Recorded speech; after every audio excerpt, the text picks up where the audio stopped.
Okay, Janet, welcome to Belleville, Quebec. Welcome to Quebec City, ladies and gentlemen. But more importantly, this isn't really a tour of Quebec City. This is, of course, the solstice. It's the longest day of the year here in the Northern Hemisphere. Um, Thank you, Lynn. So it's the solstice. Now, I am standing, if you haven't met me before, nice to meet you. My name is Patrick Toomey. I live out in the Canadian Rockies in Banff National Park, but I'm here in beautiful Quebec, the capital of what was New France, and the capital of the province of Quebec. And it is a spectacular city. I've been here for a few days. I'm standing up, and I've come here specifically. I'm up on the plains of Abraham. It is 8:30 at night here in the city of Quebec. Of course, this isn't home. I live high up in the mountains, but I'm here by the St. Lawrence. I'm here to share as much beauty with you as possible tonight. But with no further ado, maybe I'll just give you a little bit of a real deal. I have a Martello Tower behind me. I'll tell you about that in a minute.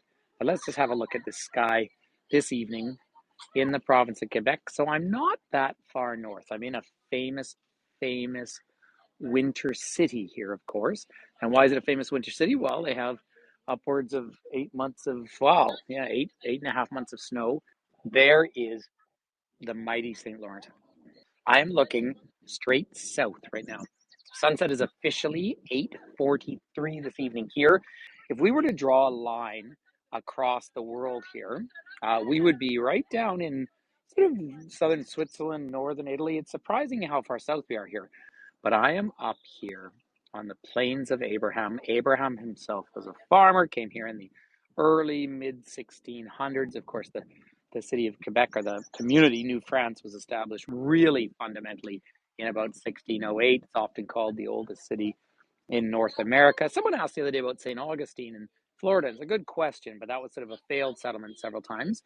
Welcome, everyone. Now, I'm just looking down to the east, and I'm really hoping. The other night I had some beautiful clouds, but I just want to scan around. I will walk east. I'll walk towards Old Quebec on our journey this evening. Now, the last time, of course, I did solstice tours, I've been up mountains at home in Banff National Park, whereas I'm virtually at sea level now. But this is where I am, and it's fun to be here. Out in the distance there is Le Chateau Frontenac in the distance, and it has all the beautiful rainbow colors out at the moment because because of course it's Pride Month as well. Lovely to celebrate solstice, and it's interesting. The solstice plays such a huge role around the world. You know, earlier today I was texting with my good friend Dave Kavanagh, our guide in Dublin, and north of there, of course, on the hill of Tara, you have a site that was built to celebrate the solstice thousands of years ago. Let me come back to that just for 1 minute here. So there were 4 Martello Towers built here, and we're talking about the early 1790s. Now, why is that relevant? And we have people on board who are from the UK and say you have Martello Towers over there. Um, it is relevant because these are British towers, not French. Now, this city is about 96% French speaking. I too am a French speaking Canadian, but Francois Albertin, French Albertan. But they built these in preparation. Hey, John, good to see you, buddy. But they built these in preparation, of course, of what led to the War of 1812. If you've ever joined me for a tour in Kingston, Ontario, which I've done from time to time, we've seen a tower up there as well. Fortunately, after the Battle of the Plains of Abraham, exactly where I am up here in the UK, you would have learned Heights of Abraham. But this battle here, 1759, a third of the British Navy floated up this river, sailed up this river. They bombarded Old Quebec, and under the guidance of General Montcalm, the French sent out bomb ships. They missed the flotilla. They bombarded the city, but then they docked. And look where this cannon is down around here. You see some ships in the distance. Um, just down the valley here, they stopped and pulled in, and they scaled up these cliffs. They scaled up these cliffs, and just a little further west of here, stood out on the field, and under General Rolfe, the British lined up, and then Montcalm came out of the protective walls of the city of Quebec, thinking that they could defeat them, and they stood out, and they all loaded their muskets. They shot, and in 16 minutes, the history of a continent really changed from French hands to British hands. So one digresses on such an important walk through here. But this was all a farmer's field, and it's so interesting. Oh, Jim, There's no doubt, my friend. And interestingly enough, 1/3 of all French Canadians have Irish blood, and that was directly related to the Great Hunger in Ireland as they came here and the orphans were adopted into the Catholic families in French Canada. It's a gorgeous evening, but all of a sudden, I'm feeling a few raindrops. Now, as I look across, I find that tower a little bit unappealing. There's two sort of old towers here that I don't like, but the sky itself is just gorgeous this evening. Let's come back to this point because this is talking about the siege of Quebec here. So, right here, of course, when we talk about the solstice, well, the solstice has been used by Indigenous groups all over the world, well, the world over, right? I mean, it's pure math. It's one of the very obvious things that you would have measured around the world. We're going to look out towards the Citadel. Don't worry, I'm going to take you out, but I'll just show you the early mapping of it. So I think we have officially just had sunset here much earlier than it would be at home. And of course, if you're way up in the far north in this country, obviously Canada is the second largest country in the world, coldest country in the world. There's a lot of festivities going on here because on the 24th, and I will be here, but it's Saint Jean Baptiste, which is the national holiday of the province of Quebec. So this is the grandstand that's all getting set up for all the festivities that are going to be happening here soon. But I'm going to wander away a little bit, scan in for a second. Do you see the pride colors up on the Chateau Frontenac? They're just gorgeous. Um, so I'm just going to keep moving and I'll come down to all the lovely historic center here. Now I'm just getting to Grande Allée and I've already decided that I need to go up in front of l'Assemblée Nationale because I can go up because there are lights on the fountain to celebrate this longest day of the year. They are going to be, there's going through one of the three gates into the walls of the old city. See that?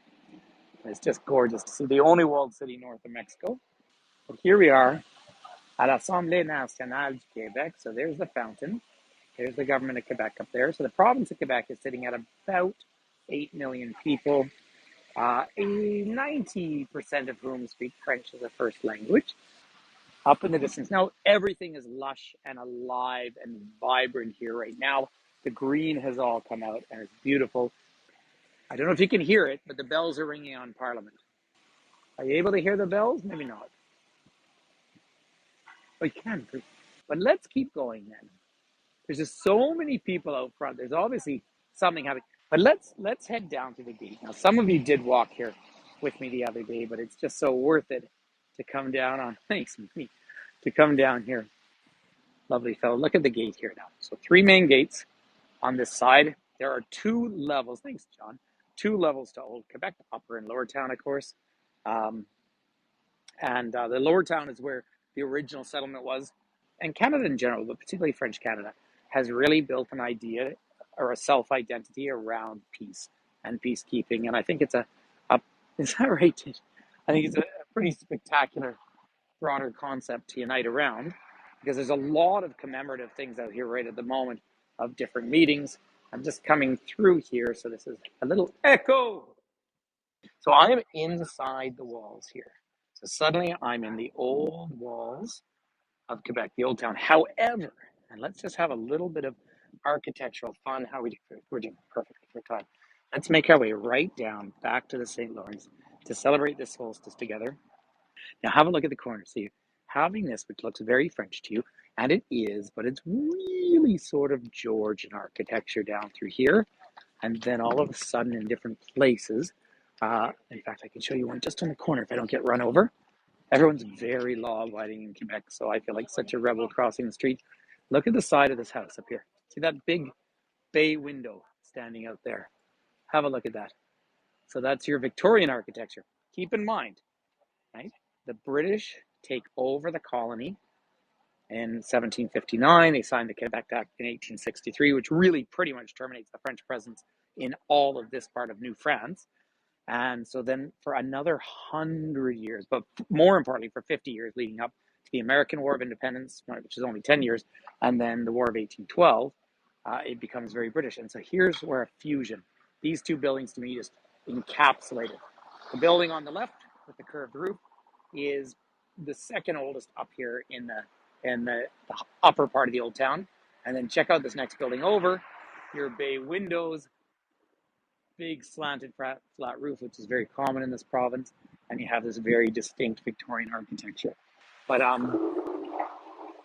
it is remarkable now how well this whole area is maintained and how well it's doing, because of course, major tourist destination. Have a look at that sky. I just want to. I don't know if you're going to get a very good image with all the lights of the cars coming down, but you can see the gate up in the distance. But oh, good, because these sort of lights. Now, the next time, and in fact, I was here, of course, in late November, and the winter lights were gorgeous. Huh? Bagage de France, if you want to go. And now this is all the pubs and bars, and everyone is having a grand old time down here. Of the flags you see up there, the blue one, it's just blown away a little bit, but the blue one, hi Joyce, but the blue one with the ship on it is actually a flag for the City of Quebec. And I think it's a lovely flag. And of course, it was all, Tish, it is. It's so nice. Once I'm back home in July, I'll put up a real. I do have one. I think on July 9th. I think I have a proper late night tour there, which will be awfully fun to do. I kind of was aiming for sunset back home because I couldn't do a solstice at home this year, but and of course missing my family. But it's so nice being down here at the moment. So we have but 7 more minutes, and so I'll make it right down to the water. But coming around the corner on the right here is something that I find very, very disappointing, because for years, for my whole life, this was one of the fun tour guide jokes. But this was a tree eventually they had to bring down. But why this tree, l'arbre au boulet, why this was important, wasn't it great, Lynn? Why it was important is at the base of this tree forever has been a cannonball. Now, they're telling the story here that it was from the siege of Quebec by the British, but there's a very real chance that that cannonball was actually from civil war here leading up to the siege. And that showed kind of the political rot. And let's just step back. If you're into this sort of history, 1759, France had pretty much bankrupted itself in just continuous wars with everyone. So 59, 69, 79, you're 30 years off of the actual French Revolution. Now, why is our French that we speak here in Canada so different from that in France? Well, first of all, and very importantly, we do not speak a patois. We speak classic Royal French. But that's because this area was separated from France, call it 1763 by the time the separation happens. So that separation occurs. And then in France, they have a revolution, and the revolution takes over Parisian French, usurps, you're welcome, Danny, usurps or replaces Royal French. So we still speak in Canada what would be a version of 17th century Royal French, whereas in France, they speak more of a Parisian French. So that's one of the things. Look at the lights now. So there's Aux Anciens Canadiens, which is the oldest building up here.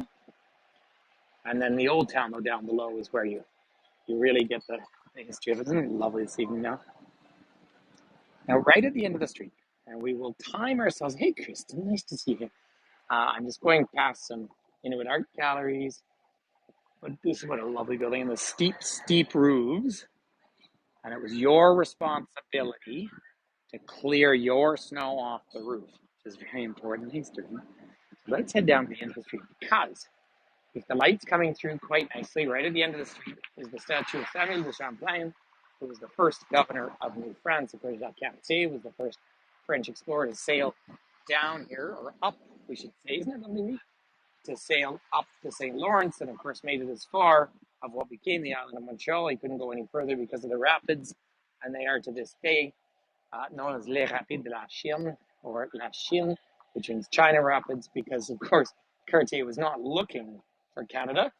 He was looking for the quick route through to Asia, to China. He really thought if he got past those rapids, he'd be in China. Of course, it was a bit like sailing with a long white cane, right? It was all sort of new to them.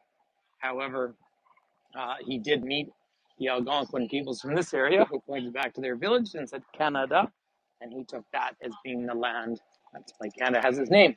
But now I am just coming around to some of our gorgeous evening solstice lights, ladies and gentlemen. So the Great Canadian Pacific Railway, which really, I can tell you all the stories and say for every kilometer, 2 Chinese workers had lost their lives. But this great chain of hotels are, at the end of the day, what financed the construction of the railway, which then, of course, united Canada by bringing British Columbia into the Confederation, and was the birth of what we now call the birthplace of modern tourism. So have a look at that. So the Banff Springs, of course, where I live, is kind of the granddaddy of this. And this is the next wave. Isn't it just gorgeous? And I promise I'm going to go out on the boardwalk and finish up a portion of the chateau. But look just down here. L'Auberge de Trésor. And just down to the left is Rue de Trésor, where you have all the paintings and local artists. The fountains here. So there's the entrance through into the chateau. And they were actually, I wandered up past here earlier today, and clearly the graduation ceremonies were going on. So let's just come around onto the boardwalk. So if you can hang on with me for just a couple more minutes. So when you hear the New Age people say we're entering the age of Aquarius, that's actually true. It just doesn't necessarily mean anything. But because the world has a wobble, we have this 2200 year movement of the wobble, which changes the constant constellations that are the rising constellations on the tropics. There, by the way, is a ferret. We're looking across to it is so cool, and it allows us to, isn't that gorgeous? So that is Lévis. And so my buddy Sam here, who's of course our guide here, always says Lévis is the better place to live in Quebec because you get to look at beautiful Quebec all the time when you're over there. And so they want to build a giant mirror. But out in the distance on the